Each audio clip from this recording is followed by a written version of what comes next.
You're seeing the culmination of a 10-lecture course for students of both the bachelor and master level, where they learn about the United Nations and particularly the Security Council. And they get a different scenario each year, so the course changes a little bit each year. There's some of the basic stuff about international institutions and how the Security Council works. But each year we go in a different scenario, so they learn about different areas of the world and problem areas that the United Nations Security Council deal with. Mm-hmm. And this year we're taking a look at the issues of human rights, women's rights in Afghanistan, and increasing violence against women in Afghanistan right before the 2014 withdrawal of ISAF troops. They get the study points just for participating? Well, not just for participating. No, they. How do you evaluate? Yeah, they have two what they call our work requirements, and one is the position paper. That is a group work, which they do together as in each delegation, and each delegation delivers a position paper to me before the conference, which states their country's position on the scenario that they're going to be talking about. So in this case, women's rights in Afghanistan. So the position paper is one requirement. Being at the conference is a requirement, so I have an attendance sheet that goes very militantly around, both in the morning and the afternoon. And then they have an academic paper, and that's their sort of final exam. It's a written paper about some of the theoretical concepts they've had to deal with during the course. So like this year, they're dealing a lot with responsibility to protect and the notion of intervention and what do we think about intervention and the role of the Security Council in making such decisions. So, so they have more of they have to sort of split their brains for this course. They're diplomats at one point and they're scholars on the other point. So, yeah, normally they're just scholars. Yes. Yeah. So we still have to figure it out. Maybe it really depends on what the university is interested in doing, because I also need a little more help with this course. It's a lot of work to put this in together. The UN Association has been absolutely fantastic, and they're doing everything free. That's a big deal, and we need to really rethink about how do we cooperate with other organizations to help with this course. If it's to continue, I would need some more support, actually, which my department is aware of. If it doesn't work out that way, I won't continue the course. And if I don't continue the course won't continue on. So I'm hoping that we can come to an agreement about how to, because I think it's fun. I mean, in the end, it's fun to see what the students are doing. And that being said, I think I will we'll move out of student mode. I will become Afghan again. And yes, Madam President.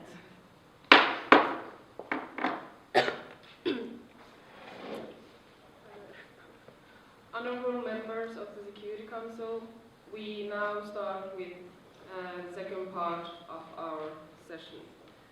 Before starting the debate, I'm going to proceed the roll call. I invite all the delegations to reply to that call, clearly answering present. Well, basically just to understand, get a better understanding of how the UN works. And I mean, it is one of the principal organs of the world. I'm always interested in how the world works, so I thought it would be beneficial for myself to basically dive in and learn a lot more about how the UN works and the relationships which goes on within the UN, how decisions are made, which affects the world. The UN is an extremely interesting subject, and it is really the only response the international community has to what's happening around in the world.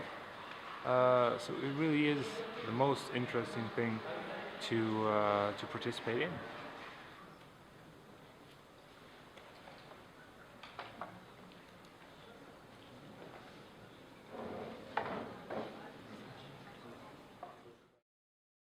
I have learned a lot about the process in Security Council, and it's a very formal language in there. So I have learned to speak a little bit more proper in such settings. Here you can be familiar with the procedure of the Security Council, and this role play give you a general picture of what is going in the Security Council. And one of the interesting point here is that you can see and you can feel here that all the delegates they concern about their own interests, and they decide about their own interests, and they choose their allies according their own benefits and interests. And so you can see that how the interests of the states can effect on their decision, the Security Council. To the honorable delegates of USA, and we will continue the speakers list. Yes, I would. I would very much recommend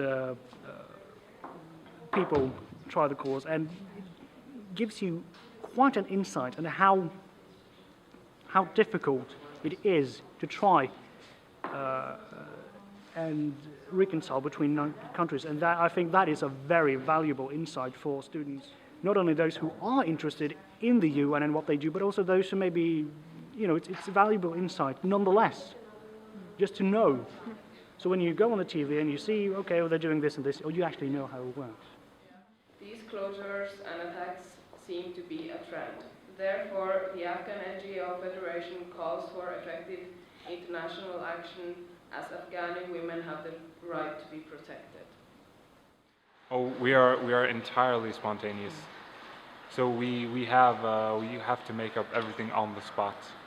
Okay. So we start with a position paper to research our own country and find out what our country's position on different subjects are, and from there we just have to take our stance.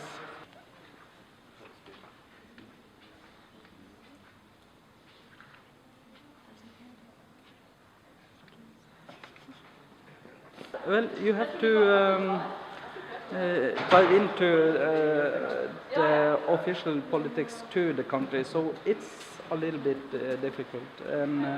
But in the end, it went well.